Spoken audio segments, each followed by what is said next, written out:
ఖమ్మం జిల్లాలో చేపల పెంపకం రంగం పుంజుకుంటున్న తీరును, దానివల్ల మత్స్యకారులకు కలుగుతున్న ప్రయోజనాలను ఈ రోజు మనం పరిశీలిద్దాం. ఖమ్మం జిల్లా సహజ సిద్ధమైన నీటి వనరులకు అలవాలమని చెప్పొచ్చు. ఈ అనుకూల పరిస్థితులు చేపల పెంపకానికి స్వర్గధామంగా మారాయి. ఇక జిల్లాలోని అనేక మండలాల్లో ముఖ్యంగా రబీ సీజన్లో రైతులు వరి సాగుతో పాటు చేపల పెంపకాన్ని అదనపు ఆదాయ వనరుగా ఎంచుకుంటారు.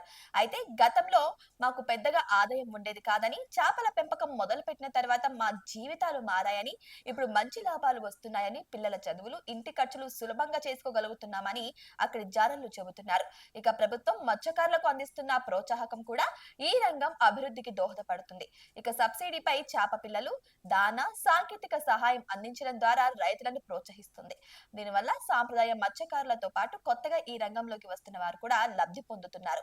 ఖమ్మం జిల్లాలో చేపల ఉత్పత్తిని మరింత పెంచడానికి మా శాఖ నిరంతరం కృషి చేస్తుందని చెప్పుకొచ్చారు. ఇక కొత్త టెక్నిక్లు, మంచి రకాల చేప పిల్లల పంపిణీతో పాటు మార్కెటింగ్ సదుపాయాలను కూడా మెరుగుపరుస్తున్నాయి. అయితే దీనివల్ల మత్స్యకారులకు మంచి ధరే లభిస్తుంది. ఇక చేపల పెంపకంతో స్థానికంగా ఉపాధి అవకాశాలు కూడా పెరుగుతున్నాయి. చేపల చెరువుల నిర్వహణ, ఇక చేపల పెట్టుబడి, ఇక మార్కెటింగ్ వంటి పనుల్లో అనేక మందికి పని కూడా దొరుకుతుంది. అంతేకాకుండా జిల్లాలోని ప్రజలకు తాజా నాణ్యమైన చేపలు అందుబాటులోకి వస్తున్నాయి. ఇది మాకు ఒక అదనపు ఆదాయం మాత్రమే కాదు, మా సాంప్రదాయ వృత్తిని కూడా కొనసాగించినట్లయిందని చెప్పుకొచ్చారు. ఇక చాలా మంది యువకులు కూడా ఇప్పుడు చేపల పెంపకం వైపు ఆసక్తి చూపిస్తున్నారు.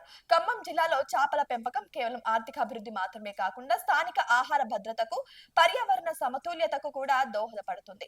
ఇక ప్రభుత్వం, మత్స్యకారుల సమన్వయంతో ఈ రంగం భవిష్యత్తులో మరింత విస్తరించే అవకాశం ఉంది. ఇది ఖమ్మం జిల్లాలో చేపల పెంపకంపై సమగ్ర నివేదిక. చూశారు కదా, చేపల పెంపకం మత్స్యకారుల జీవితాల్లో ఎలాంటి మార్పులను తెచ్చిందో. ఇటువంటి మరిన్ని అప్డేట్స్ కోసం చూస్తూనే ఉండండి. అంతవరకు సెలవు, నమస్కారం.